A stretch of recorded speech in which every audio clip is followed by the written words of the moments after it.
Alright, how's it going everybody? My name is Helmi and in this video I'm going to be talking about insurance. I finally got decent insurance for myself and for my newborn son, but the journey was not smooth. This video will benefit 3 people. So the first one, so if you never bought insurance before and this is going to be your first time, you don't know what to expect, what to get, this is a great video for you. Number 2, if you already have insurance but maybe you're getting ripped off by your insurance agent, then this video is also for you. And number 3, if you're an insurance agent trying to sell more insurance, then this video will give you a sneak peek into the mind of a prospect, all the objections, so you know how to handle it. All right, so without further ado, let's get started. Okay, so I'm gonna start with a story. Back in 2010, that's when I graduated and got my first job as an engineer. So the next adult thing to do is to get life insurance. That's what everybody tells me, right? I asked a few family and friends to give me the contact for their agent. So at the time I was comparing against Great Eastern, the one with the lion on it, and the other one is Prudential. I met both of these guys. The monthly payment and the coverage to me looks about the same, unless if I really scrutinize the insurance booklet, which for the average Joe is impossible to understand, right? So I didn't really remember the full details of the policy, but it goes something like this. So the monthly payment is Ringgit Malaysia 300, which is pretty high for a fresh grad. Life and disability is about 150,000, and then critical illness coverage is 100,000 ringgit. So medical card, I did not remember what was the annual and lifetime limit, but it seems to be okay at the time. Looking back at this coverage, 150,000 ringgit to my next of kin if I die is seriously a very small amount. So let me paint you a picture of how small 150,000 is. So number 1, you can barely buy a brand new Honda Civic. That's ridiculous. And number 2, 150,000 ringgit can barely settle a 500,000 ringgit outstanding mortgage, which is the average mortgage in Klang Valley, Malaysia. I think properties now even cost more than that. And number 3, 150,000 ringgit can barely pay for my child's private education, let alone to send him overseas. So the reason why this insurance policy payment every month is really expensive, but the coverage is really low, is because the insurance agent sold me an investment-linked insurance policy. So meaning every month I pay 300 ringgit. Right? Not the whole 300 ringgit is paying for that insurance policy. About half of it is. The other half is going towards like a mutual fund investment thingy. So they promise that after a couple of years, you'll get that money back plus a little bit of interest. So that's why it's called an investment link. Being the new guy that I was, I have no idea, man. I just said, yeah, whatever, and then signed the thing. But in hindsight, that coverage is super low. And after a couple of years, I start to rethink back and I'm like, man, I don't think this is worth it, you know? So that brings me to the next chapter of why I terminated my insurance. Okay, so back in 2014, I ran this Airbnb business in Bukit Bintang, Kuala Lumpur, Malaysia. So I was targeting a lot of tourists. So that business did well for a couple of years. But during the 2020 COVID lockdown, that business went tits up, if I'm honest. I suddenly have no income. So that forced me to call the agent and said, hey man, I gotta cancel my insurance and surrender the policy. And I got back the investment part of that insurance. So that was able to cover my expenses for a couple of months. So I guess the investment linked insurance wasn't all bad, you know? So during the lockdown, I was trying to figure out what to do with for money, but not soon after that, I started content creation, which is what you're watching right now, and I got a decent job in a local tech firm. I got married, and eventually I had a newborn baby son. So now I was like, okay, I think it's time to rebuy insurance for myself and for my son. So because I don't want to get persuaded to buy investment-linked insurance that I don't want, I did a lot of online research about insurance. If you're new and you Google around, it's going to be quite confusing. So I did my own research. Let me explain it to you in layman's terms, okay? So take a look at this table. So what you really need to worry about is life or disability insurance. So basically, this is a lump sum payment if anything would happen to you if you die or you're permanently disabled. If I die, I probably still have outstanding mortgages. This life insurance kind of helps with that. And maybe to help pay for my child's education or whatever, because I'm not there anymore to earn money, right? So I would like to have life insurance for myself, but I don't think it's necessary for my son because this kid doesn't have a mortgage yet.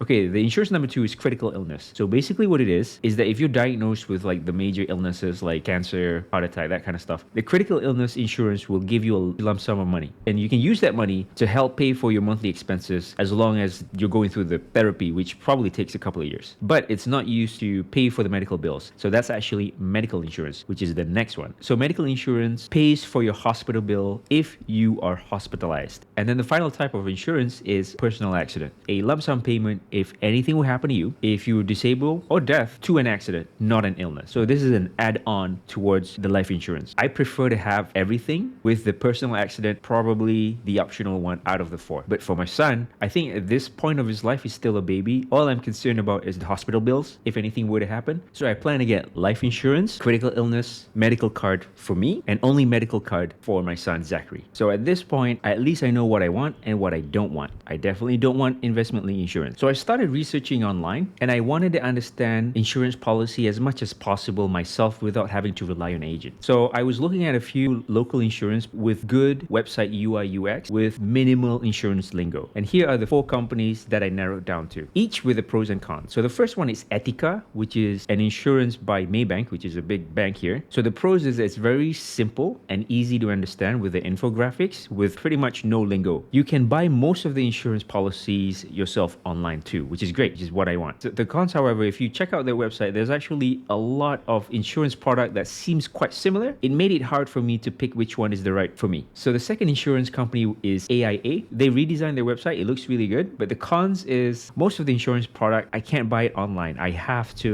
there's a form down there to say that meet up with an agent. So which is not what I want to do. The third company is called FWD. It's the best insurance website I've ever seen. And the other thing is that it can give me an instant quote without having to rely on an agent. The cons for FWD, some insurance you can buy online, but some insurance you still have to meet up with an agent. And then the last insurance company's website that I checked is Alliance. So they have a clean website, but it's uneventful. The cons is that they have too many insurance products, and it's quite impossible for me to pick which one that I need. Also, I still need to meet with an agent if I want to proceed. So my previous insurance companies like Great Eastern and Prudential, those are really big companies. I don't like their website whatsoever because it's just riddled with insurance lingo. I have no idea what they're talking about. So they are not in my consideration. So insurance companies, seriously update that website, hire a copywriter to speak normal English, please.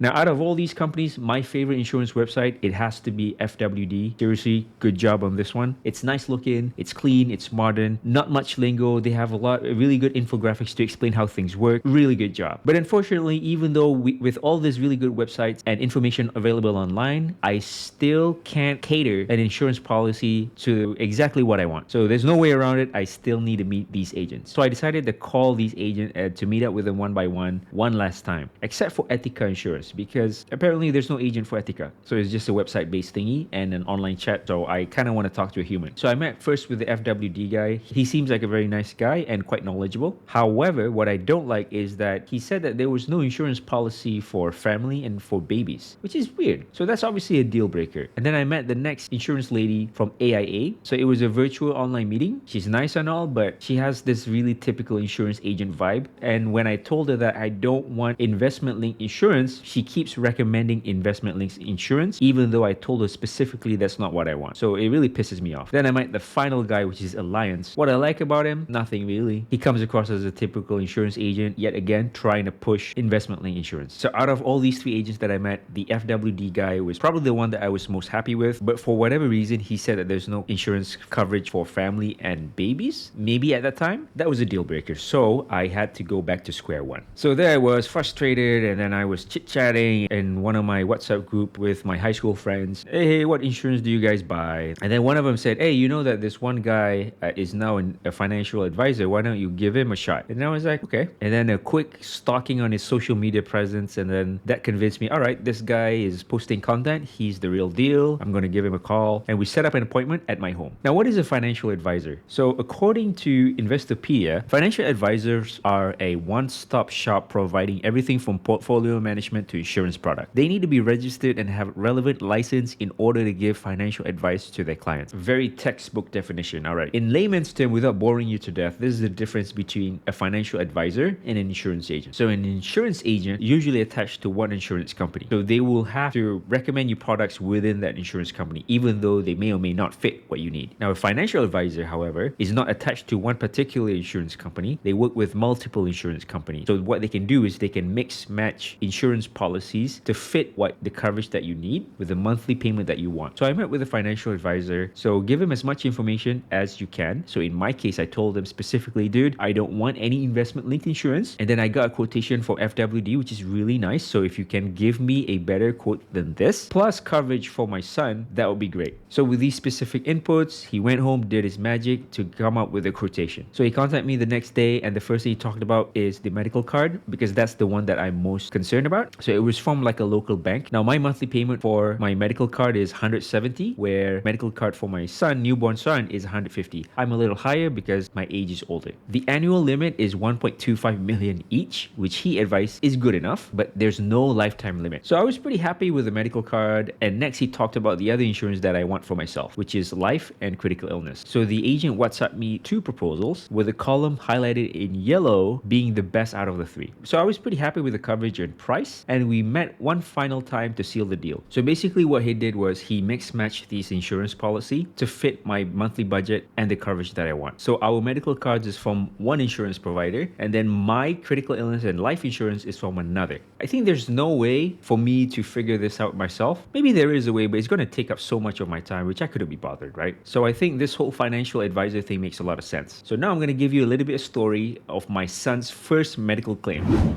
All right, so this one time, me and my wife, we put our son on the sofa, and it so happened that that's the day he figured out how to roll over. So he fell off from the sofa and hit his head on the floor. Being first-time parents, obviously, we were freaking out, right? The baby was crying so bad. We picked him up, comforted him. He seems okay, but because he hit his head, we were quite concerned. So we called our pediatrician at the local private hospital, and he said, okay, come over right away. And we drove there immediately. Once we were at the hospital, we registered. So I showed the admin guy the insurance card, and our policy, we don't have to pay anything at all up front. We just showed the thing, he made a few phone calls, and then he brought us into the ward to meet the doctor. The baby was fine at this point. He was smiling and everything. And then the doctor did like a scan, and the pediatrician doesn't seem anything out of the normal. So he decided not to admit the baby and just sent home without any medication whatsoever. So because my son was not admitted, so we had to pay for that private hospital first and then submit the claim through the financial advisor. So between the time that I submitted the claim and got the money reimbursed into my bank account, it took roughly about a month to a month and a half. So pretty quick in my book. So this also shows how important it is for you to have a good credit card to help pay for emergencies like this. So I made a video on how to pick a good credit card right here. So there you go. That's my story of how I bought the wrong insurance in the first place, why I canceled it, how I got the new insurance, and also a short story on my first claim. So I hope this video has been helpful. So if you like to have something similar to mine and you're kind of tired of dealing with insurance agents, right? What you can do is to click on the link below, fill out that form, and I'll be happy to connect you to my financial advisor. And he'll meet up with you to explain how everything works. All right, my name is Helmi. Subscribe if you haven't, and see ya.